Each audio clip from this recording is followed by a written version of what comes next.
हमारे साथ अभी योगेंद्र यादव जी है। सर, सबसे पहले आपको पूछेंगे कि अभी का जो मैक्सिमम एग्जिट पोल का रिजल्ट्स दिख रहा है, अगर एवरेज देखें तो सभी अराउंड 290 to 300 दे रहे हैं एनडीए को। What is your first reaction to this?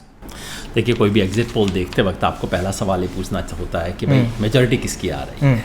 अब तक जितने भी एग्जिट पोल आए हैं उसका एक निष्कर्ष साफ है कि मेजॉरिटी एनडीए की आ रही है। यानी कि अगर मोटी बात सिंपल समझनी हो, सरकार किसकी बन रही है?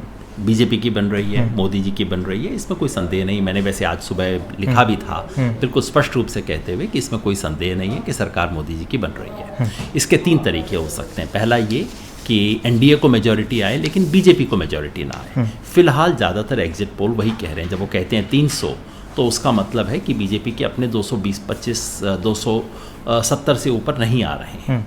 282 नहीं आएगा। 280 अगर कहते हैं तो नेचुरली 280 में तो बीजेपी की अपनी मेजॉरिटी नहीं आ रही है। लेकिन मैं अब भी कहता हूँ कि इस पे आप भी निश्चिंत न होइए, क्योंकि आमतौर पे एग्जिट पोल का इतिहास बताता है कि वो दिशा तो बिल्कुल ठीक बताते हैं कि मोटे तौर पे क्या होने वाला है, बड़ी तस्वीर। लेकिन आमतौर पे क्या है, वो थोड़ा सा कंजूस हो जाते हैं। जो पार्टी जीत रही होती है उसको थोड़ा सा कम दिखाते हैं। इसके पीछे कोई षड्यंत्र नहीं है, वो थोड़ा सा सेफ प्ले करते हैं। तो आमतौर पे पता लगता है कि एग्जिट पोल में जिस पार्टी को जीतते हुए स्पष्ट रूप से दिखाया होता है वो जीतती है। लेकिन आमतौर पे जितना कहते हैं उससे थोड़ा ज़्यादा सीट उसको आती है।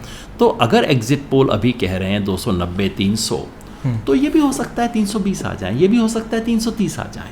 और बीजेपी को अगर वो दिखा रहे हैं, अलग से बीजेपी का आंकड़ा कईयों में नहीं आया है, अगर एग्जिट पोल बीजेपी को 250 260 दिखा रहे हैं तो ये भी संभव है कि 270 आ जाए। तो अभी की स्थिति में मेरे हिसाब से संदेह केवल इतना ही बचता है, क्या बीजेपी को खुद अपनी मेजॉरिटी आ रही है या कि एनडीए जैसा पहले था उसके साथ मेजॉरिटी आ रही है। दोनों ही सिचुएशन में सरकार पे कोई खास फर्क नहीं पड़ेगा।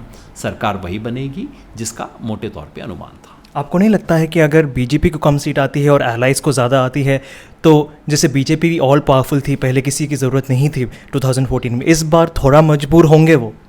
देखिए, ये तब होता अगर बीजेपी को 210-20 सीट आ रही होती। 210-20 का कोई नहीं कह रहा। अब लोग कह रहे हैं 240 आएंगी, 250 आएंगी, 260 आएंगी। कितनी आएंगी? 240-50 से ऊपर जब बीजेपी 250 से ऊपर आ जाती है, उसके बाद दरअसल किसी एलआई पे उसकी डिपेंडेंस नहीं होती। अगर कल को नीतीश छोड़ देंगे तो कोई बात नहीं, केसीआर आ जाएंगे। केसीआर छोड़ देंगे कोई बात नहीं, वाईएसआर रेड्डी पार्टी आ जाएगी। कुल मिला के जो बड़ा सवाल है वो तस्वीर बिल्कुल स्पष्ट है कि भारतीय जनता पार्टी इस चुनाव में आगे है। और ये जो हम लोग घूम रहे थे, देखिए, मैं अपनी आशा में और अपने आकलन में हमेशा अंतर करता हूँ। हमारी पार्टी, हम सब का मानना रहा है कि भारतीय जनता पार्टी का दोबारा आना इस देश के लिए बहुत बड़ा खतरा है। लेकिन ये सोचने का मतलब थोड़ा है कि आप कबूतर की तरह आंख बंद कर लो और देखो कि ये हो नहीं रहा है। सच्चाई ये है कि एक तरफा चुनाव था, विपक्ष निहायत निकम्मा साबित हुआ। 2 बड़ी चीज़ें हुई, विपक्ष का निकम्मापन और मीडिया का एक तरफा व्यवहार। इन दोनों चीज़ों ने इस चुनाव को इतना स्पष्ट रूप से भारतीय जनता पार्टी के पक्ष में कर दिया, जिसका परिणाम हम देख रहे हैं। अच्छा, अगर हम यूपी की बात करें तो यूपी में जैसे पहले 71 सीट्स आई थी 80 में से, तो इस बार आपको क्या लगता है कि यूपी में बहुत कम नंबर दिखाई दे रहे हैं? 50 के महागठबंधन अगर 50 के आसपास होती है और बीजेपी 35 के आसपास, भी एनडीए या बीजेपी जो भी है 35 के आसपास होती है, तो इसका कारण क्या हो सकता है? अभी तक मैंने सारे राज्यों का देखा नहीं है। यूपी में अलग अलग पोल्स क्या कह रहे हैं, मैं उसका विश्लेषण अभी तक नहीं कर पाया हूँ। लेकिन 2 बात स्पष्ट है। देखिए, पिछली बार की 73 सीट दोहराने का तो सवाल ही नहीं पैदा होता था, वो कोई भी नहीं कह रहा है। और दूसरा, शुरू में जो एग्जिट पोल, शुरू में जब एसपी बीएसपी का गठबंधन बना था तो ऐसा लग रहा था कि वो तो बिल्कुल बीजेपी को 10-12 सीट पे रिड्यूस कर देंगे। वो भी नहीं हो रहा है। इसका मतलब है मामला थोड़ा सा बराबरी का अब आ गया है। कोई कह रहा है कि बीजेपी अभी भी 45-50 सीट ले आ पाएगी, दूसरे कह रहे हैं नहीं, 45-50 सीट महागठबंधन को आ रही है, बीजेपी को 20-25 आएंगी। इसके बारे में अभी हम निश्चित नहीं हो सकते।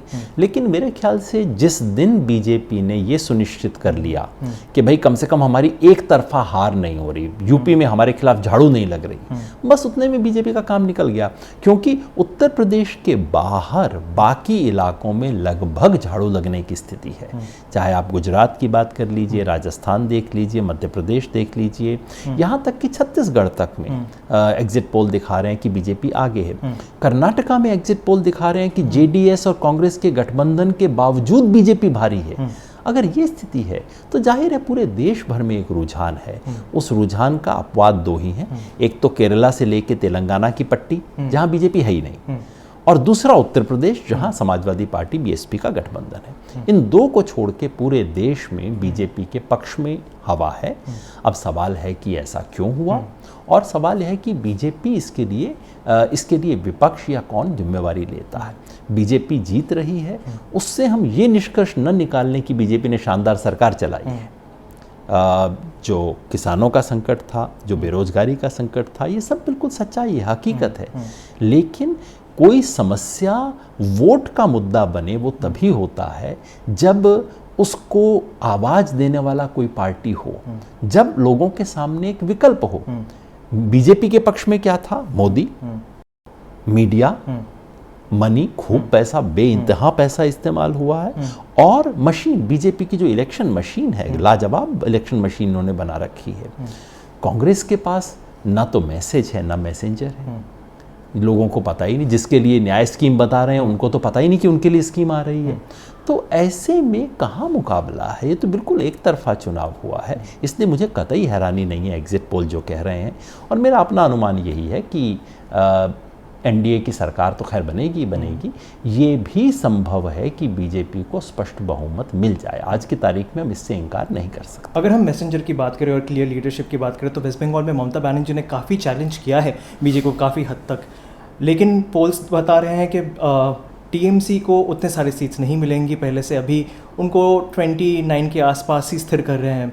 और बीजेपी का मेन क्वेश्चन है कि बीजेपी का डबल डिजिट होगा या सिंगल डिजिट होगा, तो इसके बारे में क्या ख्याल लगता है? बिकॉज बीजेपी लुक्स लाइक अभी 10 के आसपास होने वाला है। अभी इसके बारे में कहना कठिन होगा, किसी एक राज्य के बारे में इतना निष्कर्ष निकालने की अभी हम स्थिति में नहीं है। 23 तारीख को इंतजार करना पड़ेगा। एक बात तय है कि बीजेपी ने बेतहाशा वृद्धि की है, बीजेपी तेजी से बढ़ी है, एक उफान था बीजेपी के पक्ष में, इसमें कोई संदेह नहीं है।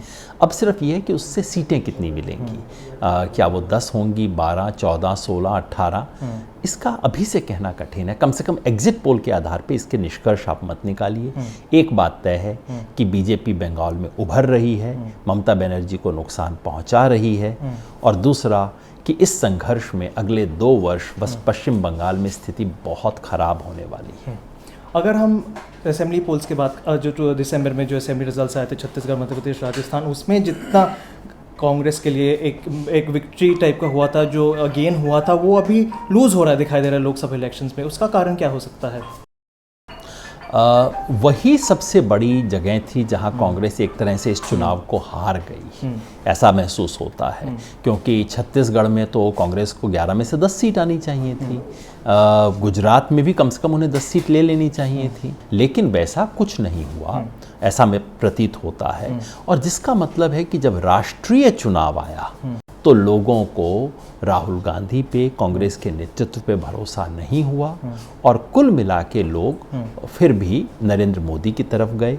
इसलिए नहीं कि वो बहुत आकृष्ट थे, इसलिए नहीं कि बहुत खुश हैं, इसलिए नहीं कि उनकी सरकार से संतुष्ट हैं, मगर ले दे के लगता है यार और क्या करें, अब राहुल गांधी को प्रधानमंत्री बनाए, मायावती जी प्रधानमंत्री बनेंगी, चलो इससे तो अच्छा है मोदी को एक और चांस दे दो। ये सोचते हुए लोगों ने मत दिया है। इसे आप सकारात्मक लहर न माने, लेकिन विपक्ष का निकम्मापन और मीडिया का एक तरफापन, इन दोनों ने ये परिस्थिति पैदा की है। अगर हम दिल्ली की बात करें तो दिल्ली में 7 सीट्स है।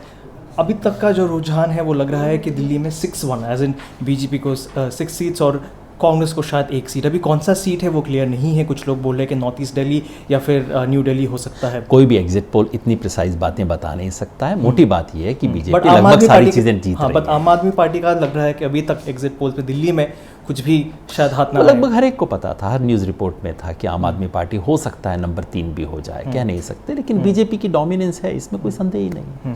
और अगर लास्ट क्वेश्चन हम पूछे, बिकॉज जहाँ तक मैंने दिल्ली में कवरेज किया है, बाकी सब लोग ने दूसरे देश में भी किया है, सब बोलते हैं कि वो मोदी जी को इसलिए वोट देना चाहते हैं, बीजेपी को इसलिए वोट देना चाहते हैं क्योंकि देश को उन्होंने आगे लेके जाए। जब उनको पूछते हैं हम कि आपके जीवन में क्या बदलाव आया, वो लोग बोलते हैं कि हमारे जीवन में तो ज़्यादा कुछ आया नहीं है, जो प्रॉमिसेस हुए थे वो फुलफिल नहीं है, लेकिन मोदी जी ने बालाकोट कराया, मोदी जी ने पुलवामा कराया, मोदी जी ने पुलवामा के बाद बालाकोट का जो हमला था वो कराया और एक पाकिस्तान को एक जवाब दिया, इसलिए देश आगे गया है। तो ये नरेटिव कैसा, हम कैसे एक, don't you think that we are moving towards a time where real development doesn't really count but a form of patriotism counts? देखिए, इसे को मैं राष्ट्रवाद बिल्कुल नहीं मानता। ये बिल्कुल एक तरफा खबरें बनाई गई थी और आम जनता बालाकोट पे वोट नहीं डाल रही है। लेकिन बालाकोट से जो हुआ वो ये कि लोगों को लगा कि हाँ, कौन बनेगा प्रधानमंत्री, बहुत बड़ा सवाल है। राष्ट्रीय सुरक्षा के मामले में किस पे भरोसा करें। और फिर बात घूम के वहीं आती है, विपक्ष के पास ऐसा कोई नेता नहीं है जिस पे भरोसा कर सकें। लोग मोदी जी को विश्वास करके वोट नहीं डाल रहे हैं। जो वोट डाल रहे हैं वो खुद कहते हैं हाँ, झूठ तो बहुत बोलते हैं, लेकिन वोट दे रहे हैं क्योंकि दूसरा कोई भरोसे लायक नहीं है। विपक्ष का निकम्मापन और विकल्प की आवश्यकता, मेरे विचार से सबसे महत्वपूर्ण सबक अब तक जो हमने सुना है वो यही है, विकल्प नहीं है। जब तक विकल्प नहीं बनेगा तब तक कुछ नहीं किया जा सकता।